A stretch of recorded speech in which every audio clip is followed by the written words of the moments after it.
یک شعر است در رابطه با عقاب از ناطل خانلری. گشت غمناک دل و جان عقاب. کل شما عقاب هستید، همه ما شما عقاب هستید. گشت غمناک دل و جان عقاب، چو از او دور شد ایام شباب. دید کش دور به انجام رسید، آفتابش به لب بام رسید. باید از هستی دل برگیرد، ره سوی کشور دیگر گیرد. خواست تا چاره ناچار کند، داروی جوید و در کار کند. صبحگاه ز پی چاره کار، گشت بر باد سبکسیر سوار. گلک آهنگ چرا داشت بدشت، ناگه از وحشت قرولوله گشت.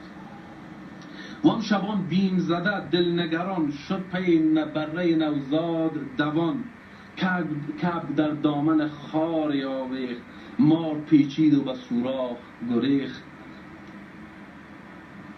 آهو استاد و نگه کرد و رمید، دشت را خط غباری بکشید. لیک صیاد سر دیگر داشت، صید را فارغ و آزاد گذاشت. چاره مرگ نکاری است حقیر، زنده را دل نشود از جان سیر. صید هر روزه به چنگ آمد زود، مگر آن روز که صیاد نبود. آشیان داشت در آن دامن دشت، زاغکی زشت و بداندام و پلشت. سنگ ها از کف طفلان خورده، جان ز 100 گونه بلا در برده. سالها زیسته افزون ز شمار، شکم آکنده ز گند و مردار. بر سر شاخ او را دید عقاب، ز آسمان سوی زمین شد به شتاب. گفت کی دیده ز ما بس بیداد، با تو امروز مرا کار افتاد. مشکلی دارم اگر بگشایی، بکنم آنچه تو میفرمایی. عقاب به زاغ گفت که هر چی که بکنی بگی من میکنم، مشکل من کن. گفت ما بنده درگاه توییم. گفت ما بنده درگاه توییم، تا که هستیم هواخواه توییم. بنده آماده بود، فرمان چیست؟ جان بر راه تو سپارم، جان چیست؟ ایره زاغ بر عقاب میگه دل چو در خدمت تو شاد کنم، ننگم آید که ز جان یاد کنم. این همه گفت ولی با دل خویش همی زاغ گفتگوی دیگر آورد به پیش. که این ستمکار قوی پنجه کنون، از نیاز است چونین زار و زبون. لیک ناگه چو غضبناک شود، زو حساب من و جان پاک شود. دوستی را چو نباشد بنیاد، حزم را باید از دست نداد. در دل خویش چو این رای گزید، پر زد و دورترک جای گزید.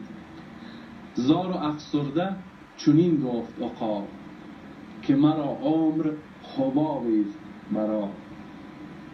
راست است این که مرا تیز پر است، لیک پرواز زمان تیزتر است. به شتاب من گذشتم به شتاب، از در و دشت به شتاب ایام از من بگذشت. گرچه از عمر دلی سیری نیست، مرگ می آید و تدبیری نیست. من این شهپر و شوکت و جاه، من این شهپر و این شوکت و جاه، عمرم از چیست بدین حد کوتاه. تو بدین قامت و بال ناساز، و چه فن یافته ای عمر دراز. پدرم از پدر خویش شنید، پدر کلام نمی خواب. پدرم از پدر خویش شنید، که یکی زاغ سیه روی پلید. با 200 حیله به هنگام شکار، 100 ره از چنگش کرده است فرار. 100 دفعه فرار کرده ای زاغ. پدرم نیز به تو دست نیافت. پدر کلامش پای مردیده نتونست بگیره، پدرش هم رفت. پدرم نیز به تو دست نیافت، تا به منزلگه جاوید شتافت. لیک هنگام دم بازپسین، چون تو بر شاخ شدی جایگزین. از سر حسرت با من فرمود، که این همان زاغ پلید است که بود. ای زاغ اینی و پدرش هم که مرد، ای زاغ هنوز زنده. عمر من نیز به یغما رفته است، یک گل از 100 گل تو نشکفته است. چیست سرمایه این عمر دراز؟ راز اینجاست، تو بگشا این راز. زاغ گفت گر تو در این تدبیری، عهد کن تا سخنم بپذیری. عمرتان گر که پذیرد کم و کاست، دیگران را چگونه کین ز شماست. ز آسمان هیچ نیاید فرود، آخر از این همه پرواز چه سود. پدر من که پس از 300 و اند، کان اندرز بود و دانش و پند. بارها گفت که بر چرخ اسیر، بادها راست فراوان تأثیر. بادها کز زبر خاک وزند، باد را جان را نرسانند گزند. تن و جان را نرسانند گزند. هرچه از خاک شوی بالاتر، باد را بیش گزند است و ضرر. تا بدان جا که بر اوج افلاک، آیت مرگ بود پیک هلاک. ما از آن سال بسی یافته ایم، که از بلندی رخ برتافته ایم. زاغ را میل کند دل به نشیب، عمر بسیارش از این گشته نصیب. دیگر این خاصیت مردار است، عمر مردار خاران بسیار است. گند و مردار بهین درمان است، چاره درد و تو آسان است. خیز و زین بیش ره چرخ مپوی، تومه خیش بر افلاک مجوی.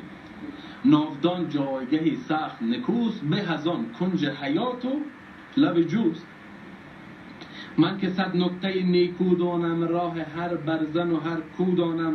خانه در پس باغی دارم، و در آن گوشه سراغی دارم. خانه گسترده الوانی هست، خوردنی های فراوانی است. زاغ بیا که من اصل راه را مبرد یاد بتم. تو جای هستی، تو نان از دیگه است، تو چرا پرواز میکنی؟ آن چیزان زاغ چنین داد سراغ، گندزاری بود اندر پس باغ. بوی بد رفته از آن تا ره دور، معدن پشه مقام زنبور. نفرتش گشته بلای دل و جان، سوزش کوری دو دیده از آن. آن دو همراه رسیدند ز راه، زاغ بر سفره خود کرد نگاه. گفت خانی که چنین الوان است، لایق حضرت این مهمان است. میکنم شکر که درویش نیم، خجل از ماحضر خیش نیم. گفت و بنشست و بخورد از آن گند، تا بیاموزد از او مهمان پند. اینی اوضاع ما و شما. اینا یک دقیقه چشمایتان رو بسته کنید. اینی دیگه سابقه ما و شما بود. این حال ما گذشته ما است. عمر در اوج فلک برده و سر، عمر در اوج فلک برده و سر. دم زده در نفس باد سحر، ابر را دیده به زیر پر خویش. حیوان را همه فرمان بر خویش، بارها آمد شادان ز سفر. برهش بسته فلک طاق ظفر. سینه کبک و تذرو و تیهو، تازه و گرم شده تومه و حال. سینه کبک و تذرو و تیهو، تازه و گرم شده تومه و. اینک افتاده بر این لاشه گند، باید از زاغ بیاموزد پند. اینک افتاده بر این لاشه گند، باید از زاغ بیاموزد پند.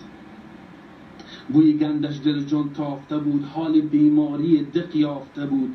دلش از نفرت و بیزاری ریش، گیج شد بست دمی دیده خیش. یادش آمد که در آن اوج سپهر، هست پیروزی زیبایی و مهر. فر و آزادی و فتح ظفر است، نفس خرم باد سحر است. دیده بگشود به هر سو نگریست، دید گردش اثر زینها نیست. هرچی بود از همه سو خاری بود، وحشت و نفرت و بیزاری بود. بال بر هم زد و برجست ز جا، گفت که یار ببخشای مرا. سالها باش و بدین عیش بناز. تو مردار، تو عمر دراز. من نیم در خور این مهمانی، گند و مردار تو را ارزانی.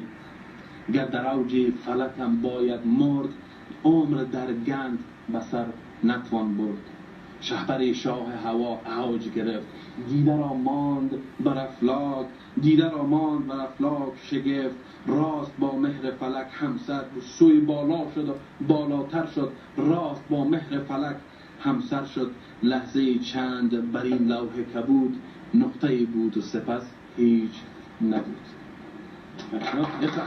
از استاد ناطق خواندنی است.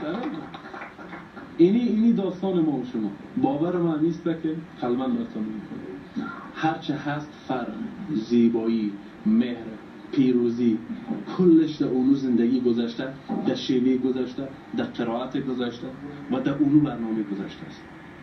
هر چقدر مسعودانه فکر بکنیم، مسعودانه زندگی بکنیم، مسعودانه عمل بکنیم، بدون شک مسعود در بین ما و شما زنده است و از بین نرفته.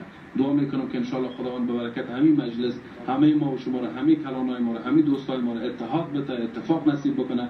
ملت ما را از این شرایطی که درگیرش هستیم، از این کشتن و کشتاری که وجود داره، خداوند خودش نجات بده.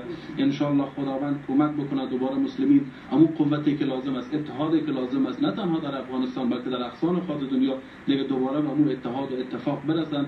خداوند خودش سر ما و شما رحم بکنه. انشاءالله همه ما را امرای مشاهده و محشور بگردونه.